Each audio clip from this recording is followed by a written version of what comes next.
सभी मित्रों को गुड मॉर्निंग।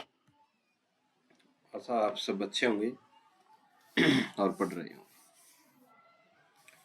तो आज हम फिर से बात करते हैं विधि शास्त्र में राज्य के ऊपर। राज्य के बारे में हमने पिछली जो कक्षा जो थी उसमें देखा था। आज उससे आगे बात करते हैं राज्य के बारे में। आइए शुरू करते हैं विधि शास्त्र, और इसमें बात हम करते हैं राज्य के आवश्यक तत्व क्या है। तो राज्य की परिभाषा हमने देख ली थी, जो पिछली जो क्लास थी। आज हम बात करेंगे राज्य के आवश्यक तत्व कि राज्य कौन कौन सी चीजों से मिलकर बनता है और कौन कौन से इसके आवश्यक तत्व है। तो राज्य एक तो जनसंख्या हो, यानी कि लोग हो वहां पे, एक कोई भूभाग हो, ठीक है, और भूभाग में लोग रह रहे हो। फिर तीसरी बात है सरकार, और चौथी जो बात जो है वो है प्रभुताश शक्ति, सबसे ऊंची सत्ता हो, ठीक है।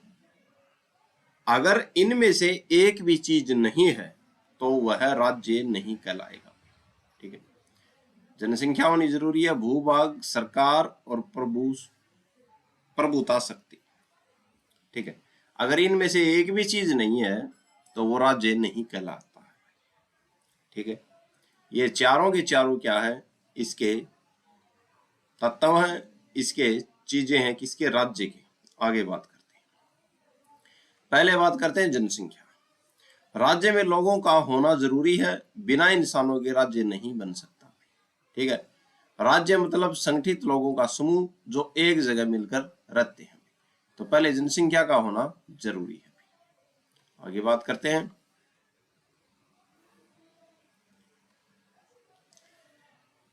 कितने लोग होने चाहिए भाई, ठीक है। एक राज्य में कितने लोग होने चाहिए, इसका कोई पक्का नियम नहीं है भाई, ठीक है। उदाहरण से समझते हैं भाई। रॉबसन रूसो एक कहानी का पात्र था भाई। वह एक द्वीप पर सिर्फ अपने साथी के साथ रहता था। अब सवाल यह बनता है कि क्या वह द्वीप राज्य था, क्योंकि दो ही व्यक्ति रह रहे थे, तो वो राज्य नहीं था, ठीक है। क्यों? सिर्फ दो लोग थे, समाज जैसा ढांचा नहीं था भाई। शासक और शासित का अलग वर्ग नहीं था, ठीक है, यानी कि कोई सरकार नहीं थी। इसीलिए राज्य बनने के लिए पर्याप्त अच्छी संख्या में जनसंख्या होनी जरूरी है, ठीक। तो बात ये आकर अटक जाती है कि राज्य होने के लिए कितने लोगों की आवश्यकता है, ठीक है। मतलब इतनी संख्या हो कि कुछ लोग शासन कर सकें और कुछ लोग शासित हों, ठीक है। अब अलग अलग विद्वान जो थे उन्होंने मत दिया जनसंख्या के बारे में कि कितनी जनसंख्या होनी चाहिए राज्य में। तो राज्य का मतलब लोग, जमीन, सरकार और सर्वोच्च शक्ति में। राज्य बनने के लिए कितने लोग जरूरी हैं भाई, इस बात पर विद्वानों के अलग अलग राय है। अलग अलग विद्वानों ने अलग अलग बातें कही हैं, कोई एक तय नहीं। इनमें जो अलग अलग विद्वान है, कोई एक तय संख्या नहीं है, सबने अलग अलग मत दिया। प्लेटो क्या कहते हैं? प्लेटो कहते हैं, उन्होंने कहा कि एक राज्य के लिए लगभग 5000 नागरिक काफी हैं भाई, ठीक है। लेकिन उन्होंने इसमें स्त्रियां, बच्चे, बूढ़े और दास शामिल नहीं किए थे। प्लूटो जो थे उन्होंने बोला कि एक राज्य के लिए 5000 नागरिक काफी, ठीक है। लेकिन इनमें एक तो स्त्रियां नहीं होंगी, बच्चे नहीं होंगे, बूढ़े नहीं होंगे, और जो दास हैं वो नहीं होंगे। 5000 अलग होने चाहिए इनसे, स्त्री, बच्चे और बूढ़ों से और दासों से। मतलब सिर्फ सक्रिय नागरिकों की बात कर रहे थे। कौन? प्लेटो। आगे बात करते हैं हम। आगे अरस्तु क्या बोलते हैं भाई जनसंख्या के बारे में, राज्य की जनसंख्या। उन्होंने कहा कि संख्या तय होनी चाहिए, लेकिन वह न बहुत कम हो और न बहुत ज्यादा हो। इन्होंने संख्या बताई नहीं, उन्होंने कहा संख्या तय होनी चाहिए, लेकिन न तो बहुत कम हो और न बहुत ज्यादा हो। अगर बहुत कम लोग होंगे राज्य कमजोर होगा, सही बात है भाई।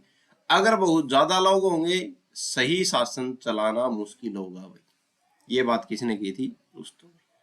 अब रूसो क्या कहते हैं? रूसो क्या कहते हैं? उन्होंने कहा कि आदर्श राज्य के लिए लगभग 10,000 नागरिक पर्याप्त है। प्लेटो ने कहा 5,000 हो, रूसो ने कहा 10,000 नागरिक होने चाहिए। उस समय छोटे छोटे गणराज्य होते थे, इसलिए यह संख्या ठीक मानी गई है। ठीक है, तो 10,000 संख्या रूसो की जो थी वो ठीक मानी गई। आगे बात करते हैं आज की स्थिति क्या है। आज क्या, वर्तमान में क्या, आज के समय में कोई निश्चित संख्या जरूरी नहीं है। ठीक है, राज्य के लिए कोई निश्चित संख्या जरूरी नहीं है। छोटे देश भी राज्य हैं, बड़े देश भी राज्य हैं। अब जनसंख्या की संख्या से ज्यादा जरूरी है लोग संगठित हो, सरकार हो और प्रभुता सर्वोच्च सत्ता हो गई। आज के टाइम में जनसंख्या जरूरी नहीं है, छोटे देश भी राज्य हैं, बड़े देश भी राज्य हैं। अब जनसंख्या की संख्या से ज्यादा जरूरी क्या है? तो लोग संगठित रह रहे हो, एक वहां पे सरकार हो और प्रभुता हो, सर्वोच्च सत्ता हो गई। आगे बात करते हैं भूभाग। नंबर 2 के ऊपर आ जाता है भूभाग कितना होना चाहिए। राज्य के पास अपनी निश्चित जमीन होनी चाहिए भाई। अगर कोई समूह पूरी दुनिया में बिखरा हुआ है और उसकी कोई तय जमीन नहीं है तो वह राज्य नहीं कहलाएगा भाई। ठीक है, ये नहीं कि थोड़ी सी जमीन यहाँ पे हो, थोड़ी सी जमीन यहाँ पे हो, थोड़ी सी यहाँ पे हो, यहाँ पे हो, ठीक है ऐसे, और बीच में ये और राज्य पड़ रहे हो, तो ये क्या है? राज्य नहीं कहलाएगा भाई। उदाहरण देखते हैं भाई। पहले यहूदी लोग अलग अलग देशों में रहते थे, उनकी अपनी कोई निश्चित भूमि नहीं थी। ठीक है, जब उन्होंने अपना देश बना लिया इजराइल, तब वे एक राज्य बन गए। ठीक है, आगे बात करते हैं राज्य के क्षेत्र में क्या क्या शामिल होता है। बात आ जाती है राज्य के क्षेत्र में क्या क्या शामिल होता है। राज्य की सीमा में शामिल है, यानी कि राज्य का जो क्षेत्र है उसमें क्षेत्र कहाँ तक है और उसमें क्या क्या शामिल होता है। एक तो वहां की जमीन होती है, नदी और झीलें होती हैं, समुन्द्र का 12 नौटी मील तक का हिस्सा होता है समुद्र में। ठीक है, यानी कि ये पूरा समुद्र है और यहाँ तक राज्य की जमीन है, तो यहाँ से 12 नौटी मील, ठीक है, का हिस्सा किसका होगा? इसी देश का हिस्सा होगा। उस देश के झंडे वाले जहाज भाई। ठीक है, विदेशों में स्थित जो राजदूत जो हैं वो होंगे भाई। जमीन के ऊपर का आकाश वायुमंडल होगा भाई। जमीन के नीचे का भाग, ठीक है, किसका होगा? उसी राज्य की सीमा में शामिल होगा। एक अलग विचार देखते हैं भाई। विख्यात विधि शास्त्री सामंत का मत था कि अगर कोई घुमंतु यानी कि जो घूमने वाले हैं भ्रमणशील जाति भी खुद को संगठित कर ले और सरकार जैसा ढांचा बना ले तो उसे भी राज्य कहा जा सकता है। तो एक सामान्य जो थे विधि शास्त्री, इन्होंने कहा अगर जो घूमने वाले लोग हैं, ठीक है, जो एक जगह से दूसरे जगह जा रहे हैं, अगर वो खुद संगठित हो जाते हैं, सभी वो जाति संगठित हो जाती है और सरकार जैसा ढांचा बना लेती है तो उसे भी राज्य कहा जा सकता है। लेकिन सामान्य रूप से निश्चित भूभाग को जरूरी माना जाता है। ठीक है, लेकिन सामान्य से निश्चित भूभाग को जरूरी माना जाता है। ठीक है, आगे बात करते हैं। आगे है नंबर 3 पे सरकार। ठीक है, राज्य चलाने के लिए सरकार जरूरी है। सरकार वह संस्था है, तो राज्य चलाने के लिए तीसरा जो तत्व था वो था सरकार। तो सरकार जरूरी है।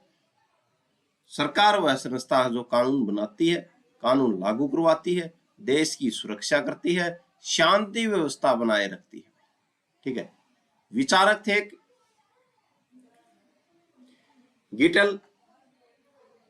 गिटेल ने कहा था सरकार और राज्य और जनता के बीच का काम करती है। तो गिटेल ने क्या कहा था कि सरकार जो है राज्य और जनता के बीच की कड़ी है, कड़ी का काम करती है। ठीक है, आगे देखते हैं। सरकार के 3 मुख्य अंग हैं। वो बात चल रही थी राज्य के 4 तत्व, चारों में से तीसरा है सरकार, और सरकार के 3 मुख्य क्या है अंग हैं, कौन कौन से हैं? कार्यपालिका, विधायिका और न्यायपालिका। कार्यपालिका का काम है देश का प्रशासन, जो चलाती है कार्यपालिका, ठीक है। और विधायिका का काम क्या है? कानून बनाना। न्यायपालिका का क्या काम क्या है? न्याय देना। न्यायपालिका का काम है न्याय करती है और देखती है कि कानून और सरकार संविधान के अनुसार काम कर रहे हैं या नहीं भाई। अगर कोई संस्था अपनी सीमा से बाहर काम करे तो न्यायपालिका उसे रोक सकती है भाई, ठीक है। आगे बात करते हैं हम, सरकार के तीनों अंग देख लिए। अब बात आ जाती है शक्ति पृथक्करण का सिद्धांत भाई, ठीक है। शक्ति पृथक्करण का सिद्धांत क्या है भाई?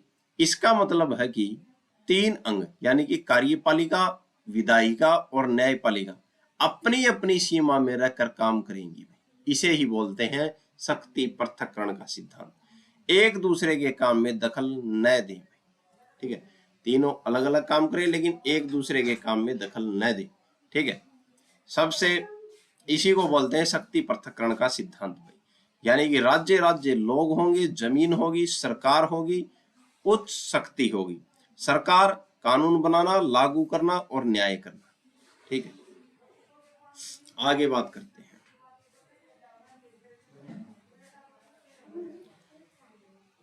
आगे जो बात थी वो थी संप्रभुता शक्ति क्या है।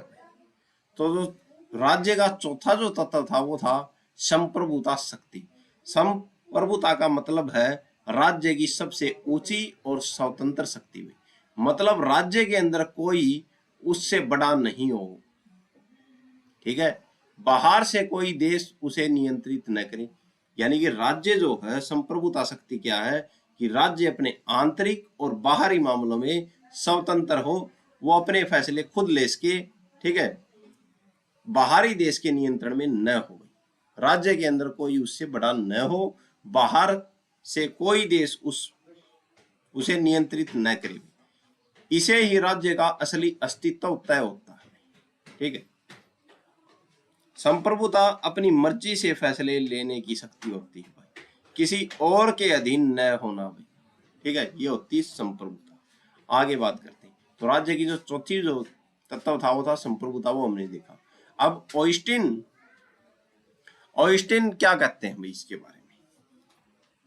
जॉन ऑयस्टीन, संप्रभुता के दो मुख्य गुण होते हैं। ऑयस्टीन जो थे इन्होंने कहा कि संप्रभुता के दो मुख्य गुण होते हैं। कौन कौन से? अखंडनीय, इसे बांटा नहीं जा सकता, और एक होते हैं असीमित, इसकी कोई सीमा नहीं होती भाई, ठीक है। दो मुख्य गुण है, एक तो अखंडनीय, इसे बांटा नहीं जा सकता, एक असीमित, इसकी कोई सीमा नहीं होती। मतलब राज्य की शक्ति सबसे ऊपर और पूरी तरह स्वतंत्र होती है।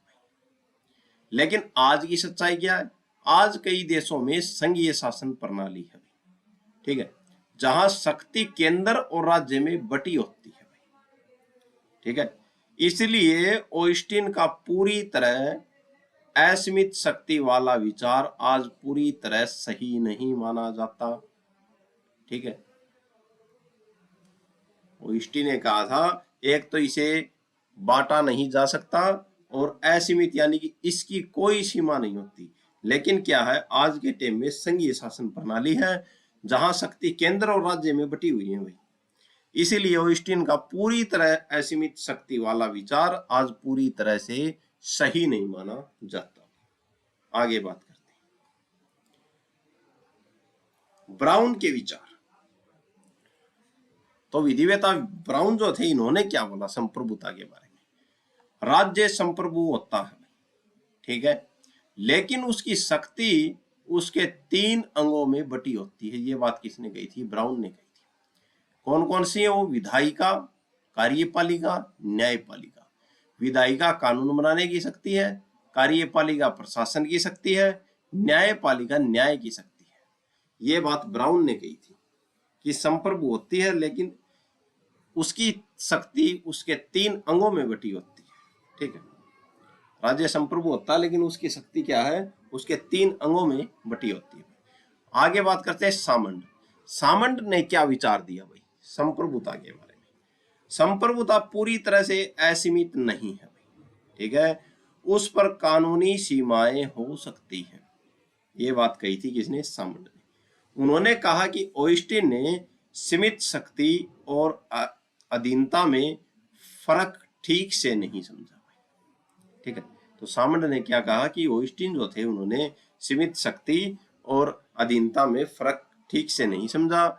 संप्रभुता पूरी तरह से असीमित नहीं है, उस पर कानूनी सीमाएं हो सकती हैं। भाई ये बात सामंत ने कही थी। आगे देखते हैं। आगे है स्टीफन। स्टीफन के विचार क्या बोलते हैं? संप्रभुता पर दो तरह की सीमाएं होती हैं। भाई ये किसने बात कही? स्टीफन ने। आंतरिक सीमाएं, कानून समाज की परिस्थितियों के अनुसार बनते हैं। ये बात भी सही है भाई, आंतरिक सीमा है भैया। फिर अब बाहरी सीमा, कानून तभी लागू होंगे जब जनता उनका पालन करेगी, इसलिए पूरी तरह असीमित शक्ति वास्तव में संभव नहीं है। इन्होंने भी जो ऑयस्टीन की क्या की आलोचना की। ठीक है, तो स्टीफन ने क्या कहा कि आंतरिक सीमा यानी कि कानून समाज की परिस्थितियों के अनुसार बनते हैं, बाहरी सीमा कानून तभी लागू होंगे जब जनता उनका पालन करेगी। ठीक है, इसीलिए पूरी तरह असीमित शक्ति वास्तव में संभव नहीं है। आगे बात करते हैं बेंथम। बेंथम क्या कहते हैं? संप्रभु वह व्यक्ति या समूह है जिसकी इच्छा जनता पर लागू होती है। ये बात किसने कही थी? बेंथम ने कही थी कि संप्रभु वह व्यक्ति या समूह है जिसकी इच्छा जनता पर लागू होती है और जनता को उसका पालन करना पड़ता है। ये बात बेंथम ने कही थी। फिर एक और विचारक थे, उन्होंने उनका मत क्या था? लॉयड। लॉयड के विचार जो थे वो क्या बोलते हैं संप्रभुता के बारे में? संप्रभुता एक व्यवहारिक शक्ति है। ठीक है, जिसके द्वारा अंतिम प्राधिकारी जनता की जरूरतों को पूरा करता है। ठीक है, लॉयड क्या बोलते हैं कि एक व्यवहारिक शक्ति है संप्रभुता, जिसके द्वारा जो अंतिम प्राधिकारी जो है वो जनता की जरूरतों को क्या करता है? पूरा करता है। और बेंथम ने कहा कि संप्रभुता वह व्यक्ति या समूह है जिसकी इच्छा जनता पर लागू होती है, जनता को उसका क्या करना पड़ता है? पालन करना पड़ता है। ठीक है, तो ये विचारक थे और इनके जो विचार जो थे वो आसानी से आपके सामने पेश किए गए। आशा आपको समझ में आए होंगे। चैनल को लाइक करें, सब्सक्राइब करें, शेयर करें और ज्यादा से ज्यादा जहां तक पहुंचे वहां तक पहुंचाने की कोशिश करें। आज के लिए इतना ही। धन्यवाद।